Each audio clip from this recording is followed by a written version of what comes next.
I just want to cut off your head and carry it around so I can see your face whenever I want to. Oh my gosh.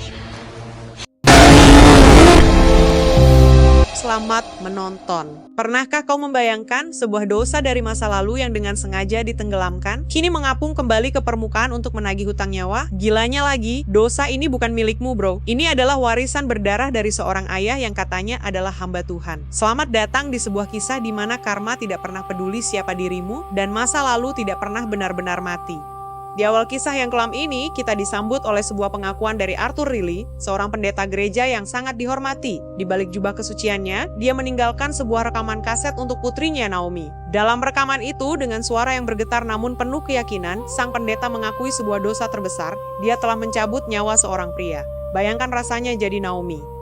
Kau pulang ke rumah masa kecilmu untuk mencari kedamaian, tapi malah disambut oleh fakta bahwa ayahmu adalah seorang pembunuh. Arthur mengklaim bahwa pembunuhan itu dilakukan untuk melindungi generasi masa depan dari sesuatu yang ia sebut sebagai tikus-tikus yang kembali. Sangat puitis, tapi juga sangat sinting, bukan? Arthur mengubur mayat itu tepat di bawah rumah yang kini ditinggali oleh darah dagingnya sendiri.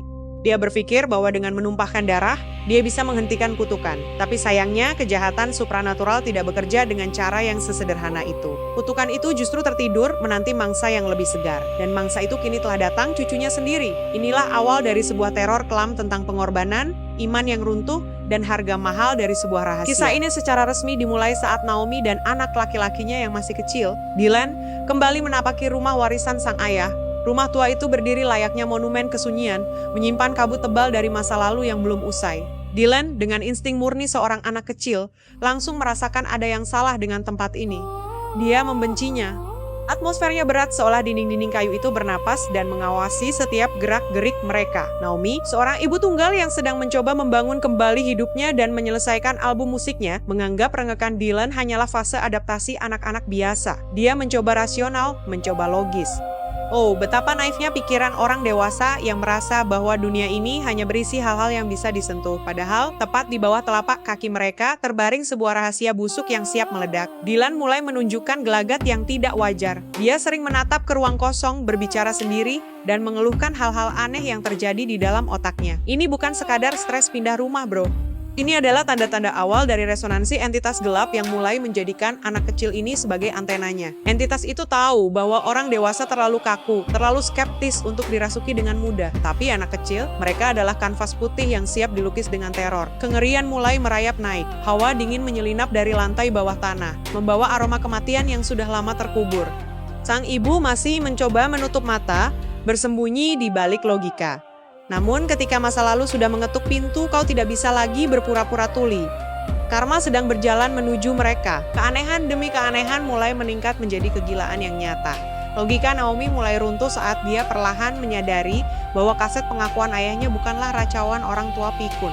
Di titik inilah dia meminta bantuan seorang teman lama, Grayson, seorang jurnalis yang dulunya adalah juara Bible Bowl tapi kini sudah lelah dengan agama. Grayson adalah representasi dari logika yang dipaksa berlutut di hadapan misteri. Mereka mulai menyelidiki sosok Royce Cobb, pria malang atau mungkin pria bajingan yang dibunuh oleh pendeta Arthur. Dari penelusuran itu, terungkap bahwa Cobb adalah seorang kriminal kambuhan. Bajingan rendahan yang mulai bermain-main dengan ilmu hitam, menyiksa binatang, dan melakukan ritual gila dengan darah. Tapi pertanyaannya, kenapa pendeta terhormat seperti Arthur harus repot-repot mengotori tangannya untuk membunuh kecoak seperti Cobb? Teror yang sesungguhnya akhirnya meledak di depan mata, bukan lagi sekadar bayangan atau suara berderit di malam hari. Suatu pagi, Dylan pergi ke sekolah dan hal yang dibawanya untuk sesi show and tell membuat seluruh guru merinding ngeri. Ya, kepala kambing bro! Bayangkan anak kecilmu yang polos tiba-tiba memegang kepala kambing mati dan dengan santai berkata dia menemukannya di hutan. Ini adalah titik balik di mana Naomi sadar bahwa anaknya sedang digerogoti oleh sesuatu yang jauh lebih gelap dari sekadar trauma. Entitas itu mulai mengendalikan perilaku Dylan, merusak kewarasannya, dan menariknya perlahan-lahan ke dalam jurang.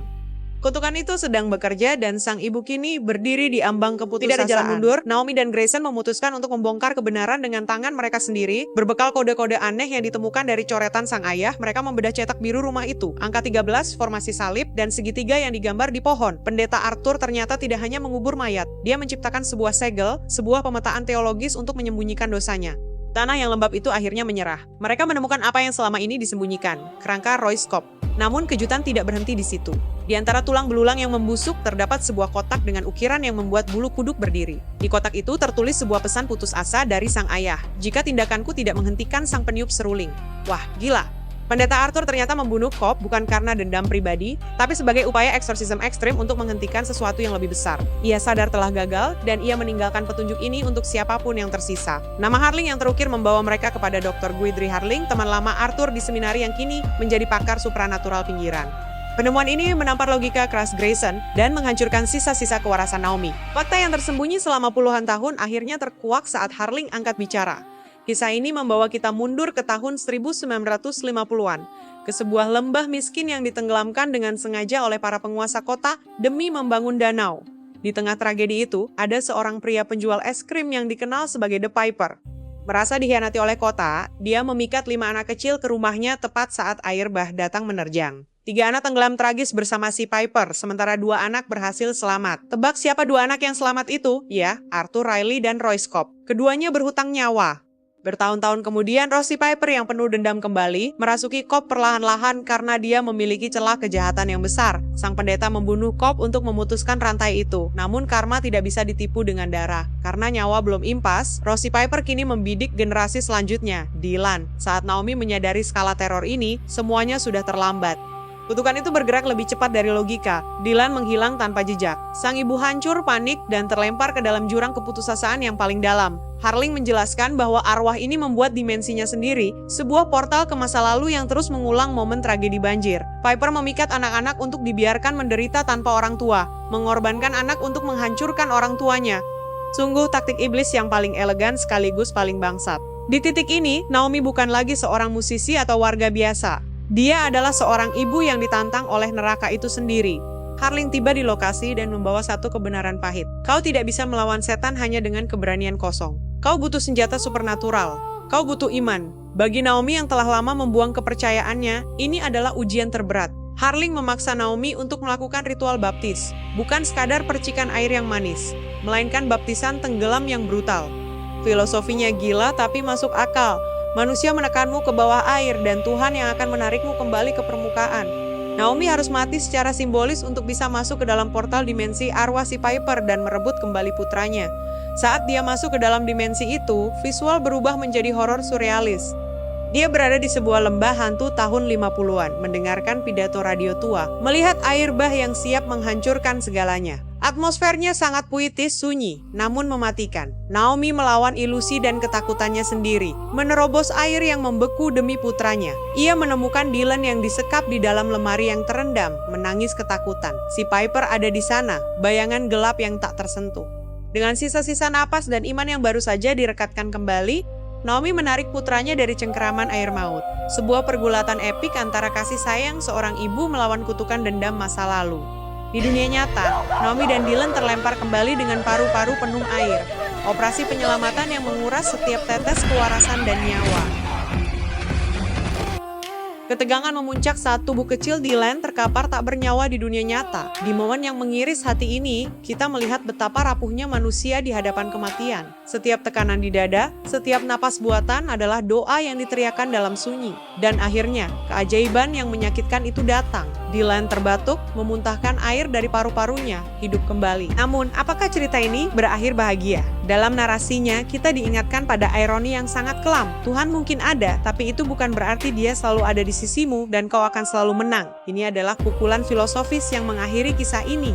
Pengorbanan Arthur Riley, trauma masa kecil Cobb, dan perjuangan berdarah Naomi hanyalah riak kecil dalam samudra karma yang kejam. Teror The Piper mungkin telah dihentikan sementara, hutang mungkin telah lunas dibayar oleh trauma dan kematian, namun bekas lukanya abadi. Karma mungkin gak pernah tidur, tapi otak lo butuh istirahat bro. Sampai jumpa di bedah film mengerikan selanjutnya, eksklusif cuma di channel Ayutentik. Stay safe, perbanyak amal, dan jangan lupa cek kolong kasur lo malam ini. See ya!